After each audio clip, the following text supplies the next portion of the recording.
नमस्कार दोस्तों, हमारे YouTube चैनल स्टॉक टाइम में आपका स्वागत है। इस वीडियो में हम बात करेंगे पॉलिसी बाजार की पेरेंट कंपनी पीबी फिनटेक के क्वार्टर 4 के नतीजों के बारे में। इसके साथ ही हम बात करेंगे CESEC के बारे में। इस कंपनी ने भी अपने क्वार्टर 4 के नतीजे जारी कर दिए हैं, तो इनका रिजल्ट कैसा रहा, इस पर डिस्कशन शुरू करने से पहले मैं कहना चाहूँगा कि अगर आपने हमारे चैनल को सब्सक्राइब नहीं किया है तो कृपया सब्सक्राइब कर लें और बेल आइकन भी दबा।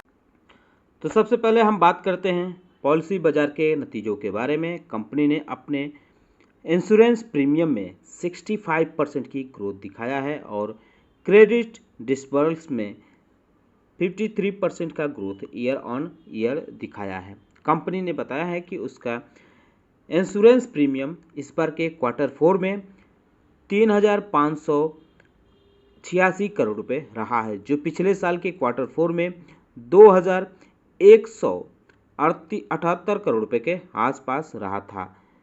डिसबर्सल की बात करें तो ये इस बार के क्वार्टर 4 में कंपनी का डिसबर्सल 3,357 करोड़ रुपए के आसपास रहा, जो पिछले साल के क्वार्टर 4 में 2,189 करोड़ रुपए के आसपास रहा। ये दोनों आप देख सकते हैं कि क्वार्टर ऑन क्वार्टर के हिसाब से भी बढ़ते हुए देखने को मिल रहा है। अब बात करें इसके प्रीमियम ग्रो के बारे में, तो पिछले 5 सालों की अगर तुलना करें तो इसमें 5x की इसमें ग्रोथ इसमें देखने को मिल रही है इंश्योरेंस प्रीमियम की। अगर कंपनी के कंसोलिडेटेड रेवेन्यू फ्रॉम ऑपरेशन की बात करें, यानी रेवेन्यू की, तो इस बार के क्वार्टर 4 में कंपनी का रेवेन्यू 869 करोड़ रुपए रहा है। इसमें जो आंकड़े दिए गए हैं ये लाख इन रुपीज़ है, तो इसे हम कन्वर्ट करके करोड़ में बता रहे हैं। जो पिछले साल के क्वार्टर 4 में कंपनी का कंसोलिडेटेड रेवेन्यू 540 करोड़ रुपए के आसपास रहा था, यानी इसमें अच्छी खासी ग्रोथ देखने को मिल रही है 61% की ईयर ऑन ईयर के हिसाब से। क्वार्टर ऑन क्वार्टर के हिसाब से भी इसमें अच्छी खासी ग्रोथ देखने को मिल रही है, क्योंकि क्वार्टर 3 में कंपनी का रेवेन्यू 610 करोड़ रुपए के आसपास रहा था। टोटल इनकम की बात करें तो इस बार के क्वार्टर 4 में कंपनी ने टोटल इनकम जो दिखाया है ये 951 करोड़ रुपए दिखाया है, जो पिछले साल 591 करोड़ रुपए रहा था। वहीं क्वार्टर 3 में 678 करोड़ रुपए कंपनी का टोटल इनकम रहा था। अब बात करते हैं इसके टोटल एक्सपेंस के, तो इस बार के क्वार्टर 4 में कंपनी ने जो टोटल एक्सपेंस दर्ज किया है ये 960 करोड़ रुपए दर्ज किया है।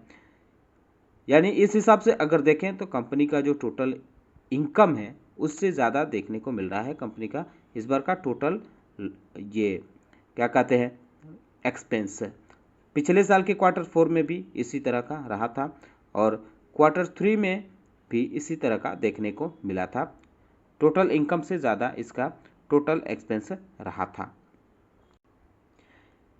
इस हिसाब से कंपनी इस बार लॉस में रही है। देख सकते हैं इसका लॉस बिफोर टैक्स इस बार के क्वार्टर 4 में जो कंपनी का रहा है ये 9 करोड़ रुपए के आसपास रहा है, जो पिछले साल के क्वार्टर 4 में 220 करोड़ रुपए था। यानी इसका जो लॉस है ये कम होते हुए देखने को मिल रहा है पिछले साल के क्वार्टर 4 के मुकाबले। क्वार्टर 3 के मुकाबले भी इसका लॉस कम होते हुए देखने को मिल रहा है।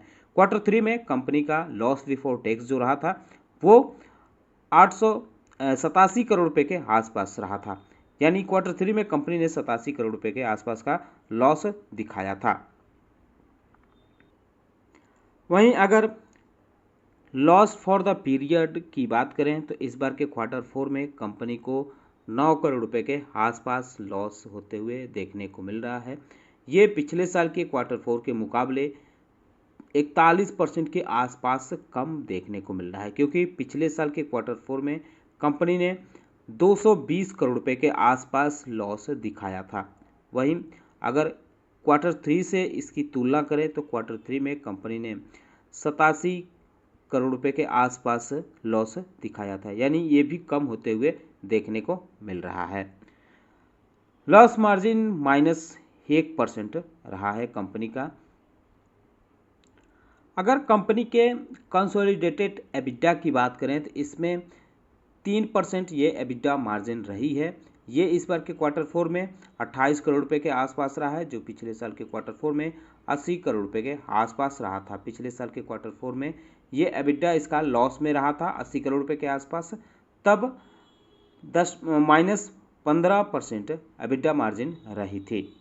अब बात करते हैं कंपनी के स्टैंड अलोन स्टेटमेंट के बारे में। तो इस बार के क्वार्टर 4 में कंपनी का स्टैंड अलोन टोटल इनकम जो रहा है ये 102 करोड़ रुपए रहा है, जो पिछले साल के मुकाबले ज़्यादा देखने को मिल रहा है। पिछले साल के क्वार्टर 4 में 77 करोड़ रुपए के आसपास रहा था, वहीं क्वार्टर 3 में भी ये 77 करोड़ रुपए के आसपास देखने को मिला था। टोटल एक्सपेंस की बात करें तो टोटल एक्सपेंस इस बार के क्वार्टर 4 में कंपनी का 72 करोड़ रुपए के आसपास रहा है, वहीं पिछले साल क्वार्टर 4 में ये 123 करोड़ रुपए के आसपास कंपनी का टोटल एक्सपेंस रहा था। क्वार्टर 3 में 79 करोड़ रुपए के आसपास कंपनी का टोटल एक्सपेंस रहा था। यानी कंपनी का जो टोटल एक्सपेंस है स्टैंड अलोन, ये पीवी फिनटेक कंपनी का जो टोटल एक्सपेंस है ये ईयर ऑन ईयर के हिसाब से कम होते हुए देखने को मिल रहा है। क्वार्टर ऑन क्वार्टर के हिसाब से भी ये माइनस होते हुए देखने को मिल रहा है। तो कंपनी ने इस बार के क्वार्टर 4 में प्रॉफिट बिफोर टैक्स दर्ज किया है, ये 29 करोड़ रुपए के आसपास प्रॉफिट बिफोर टैक्स दर्ज किया था। हालांकि पिछले साल के क्वार्टर 4 में कंपनी ने लॉस बिफोर टैक्स दर्ज किया था 39 करोड़ रुपए के आसपास, वहीं क्वार्टर 3 में कंपनी ने 2 करोड़ रुपए के आसपास लॉस दर्ज किया था। तो यानी इसके प्रॉफिट बिफोर टैक्स है उसमें अच्छी खासी ग्रोथ देखने को मिल रही है इस बार के क्वार्टर 4 में। अब बात करते हैं प्रॉफिट फॉर द पीरियड के बारे में या लॉस फॉर द पीरियड के बारे में।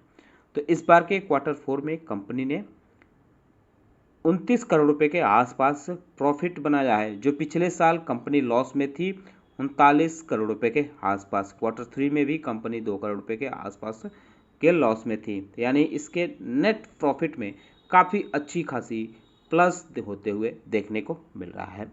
अर्निंग पर शेयर की बात करें तो इस बार के क्वार्टर 4 में कंपनी का 66 पैसे अर्निंग पर शेयर रहा है, जो पिछले साल लॉस में रहा था 5 पैसे क्वार्टर 3 में रहा था, और पिछले साल के क्वार्टर 4 में 89 पैसे लॉस में रहा था। तो इस हिसाब से अगर देखें तो कंपनी का जो कंसोलिडेटेड रिजल्ट है उसमें तो प्रॉफिट नहीं देखने को मिल रही है, लॉस देखने को मिल रहा है, लेकिन इसका स्टैंड अलोन जो रिजल्ट है इसमें प्रॉफिट बनाते हुए कंपनी देखने को मिल रही है। यानी इसका जो रिजल्ट है ये मिला जुला है। कल फिलहाल देखना होगा कि कंपनी के शेयरों पर इसका क्या असर पड़ता है। अब बात कर लेते हैं आज इसके शेयरों के परफॉर्मेंस की कैसी स्थिति रही। तो आज पीवी फिनटेक के शेयरों में गिरावट देखने को मिली, करीब 0.25% के आसपास इसमें गिरावट रही। अगर इसके पिछले 5 दिनों के परफॉर्मेंस की बात करें तो 1% की हरियाली है, एक महीने में इसमें 5% से ज़्यादा की उछाल देखने को मिल रही है, 6 महीने में 54% के आसपास की हरियाली नज़र आ रही है। हालांकि एक साल में यह 11% के आसपास की गिरावट में देखने को मिल रहा है यह शेयर। अगर इसके मैक्सिमम की बात करें तो ऑल टाइम में यह कंपनी का शेयर 53% की गिरावट में चल रहा था। यह कंपनी नवंबर 2021 में शेयर बाजार में लिस्ट हुई थी। अब बात करते हैं CESC के स्टैंड अलोन फाइनेंशियल रिजल्ट के बारे में। कंपनी ने यह रिलीज जारी कर दी है, इसे आप BSE या NSE की वेबसाइट से डाउनलोड करके देख सकते हैं। तो क्वार्टर 4 में इस बार के कंपनी ने अपना टोटल इनकम 1711 करोड़ रुपए दिखाया है। इसमें जो आंकड़े दिए गए हैं ये करोड़ इन रुपीज़ में है, इस बात का ख्याल रखें। तो कंपनी ने जो पिछले साल के क्वार्टर 4 में था इसका टोटल इनकम ये 1651 करोड़ रुपए के आसपास रहा था, वहीं क्वार्टर 3 में कंपनी ने 1764 करोड़ रुपए टोटल इनकम दिखाया था। तो अगर इसके इनकम की देखें तो ईयर ऑन ईयर के हिसाब से इसमें प्लस देखने को मिल रहा है, लेकिन क्वार्टर ऑन क्वार्टर के हिसाब से अगर इस पर नज़र मारे तो इसमें माइनस होते हुए देखने को मिल रहा है। अब बात करते हैं इसके टोटल एक्सपेंस के। तो क्वार्टर 4 में इस बार के कंपनी ने 1705 करोड़ रुपए का टोटल खर्च किया है, जो पिछले साल के क्वार्टर 4 में 1664 करोड़ रुपए रहा था, वहीं क्वार्टर 3 में 1758 करोड़ रुपए इसका टोटल एक्सपेंस रहा था। PBT की बात करें तो इस बार के क्वार्टर 4 में कंपनी ने 339 करोड़ रुपए के आसपास पीबीटी दर्ज किया है, जो पिछले साल के क्वार्टर 4 में 332 करोड़ रुपए कंपनी का पीबीटी रहा था। क्वार्टर 3 में 237 करोड़ रुपए का पीबीटी रहा था। तो इसका पीबीटी जो है ये बढ़ते हुए देखने को मिल रहा है ईयर ऑन ईयर के हिसाब से भी और क्वार्टर ऑन क्वार्टर के हिसाब से भी इसमें अच्छा खासा प्लस देखने को मिल रहा है। प्रॉफिट फॉर द पीरियड यानी नेट प्रॉफिट की बात करें तो कंपनी ने इस बार के क्वार्टर 4 में 263 करोड़ रुपए का प्रॉफिट दर्ज किया है।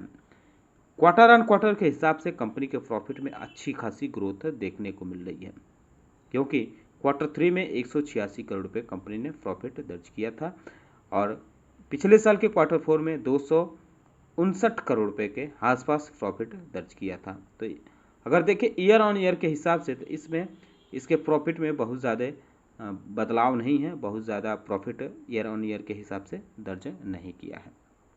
अर्निंग पर शेयर की बात करें तो इस बार के क्वार्टर 4 में कंपनी का 1.99 अर्निंग पर शेयर रहा, जो पिछले साल के क्वार्टर 4 में 1.96 था और क्वार्टर 3 में 1.40 रहा था।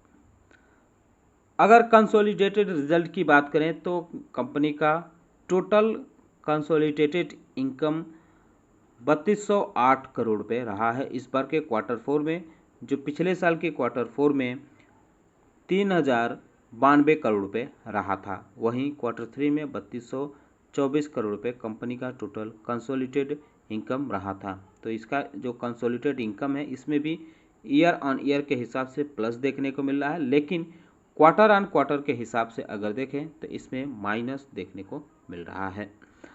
टोटल एक्सपेंस की बात करें तो इस बार के क्वार्टर 4 में कंपनी ने 3099 करोड़ रुपए का खर्च किया है, जो पिछले साल 2836 करोड़ रुपए खर्च किया था। वहीं क्वार्टर 3 में 3141 करोड़ रुपए खर्च किया था। प्रॉफिट फॉर द पीरियड यानी नेट प्रॉफिट की बात करें तो 445 करोड़ रुपए कंपनी का कंसोलिडेटेड नेट प्रॉफिट रहा है, जो पिछले साल के मुकाबले एकदम बराबर है, एकदम फ्लैट ईयर ऑन ईयर के हिसाब से कंपनी का प्रॉफिट फॉर द पीरियड देखने को मिल रहा है। पिछले साल के क्वार्टर 4 में भी 445 करोड़ रुपए कंपनी का नेट प्रॉफिट रहा था। हालांकि क्वार्टर ऑन क्वार्टर के हिसाब से अगर देखें तो इसमें उछाल देखने को मिल रही है, क्योंकि क्वार्टर 3 में 336 करोड़ रुपए कंपनी ने प्रॉफिट दर्ज किया था।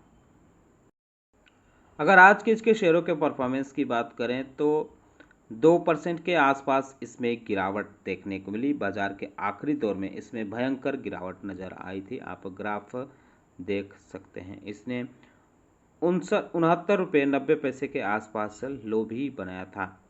अगर इसके पिछले 5 दिनों के परफॉर्मेंस की बात करें तो पिछले 5 दिनों में मामूली गिरावट है, 1 महीने में 3% से ज़्यादा की उछाल है, 6 महीने में 7% से ज़्यादा की गिरावट नज़र आ रही है। 1 साल की बात करें तो 10% गिरावट है। मैक्सिमम की बात करें तो यह कंपनी अपने निवेशकों को 2267% का प्रॉफिट दे चुकी है अब तक। आप देख सकते हैं कि इसमें पिछले कुछ दशकों में किस तरह से उतार चढ़ाव इसमें देखने को मिल रहा है।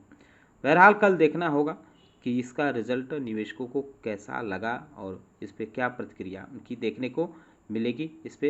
इसके लिए फ़िलहाल वेट करना होगा।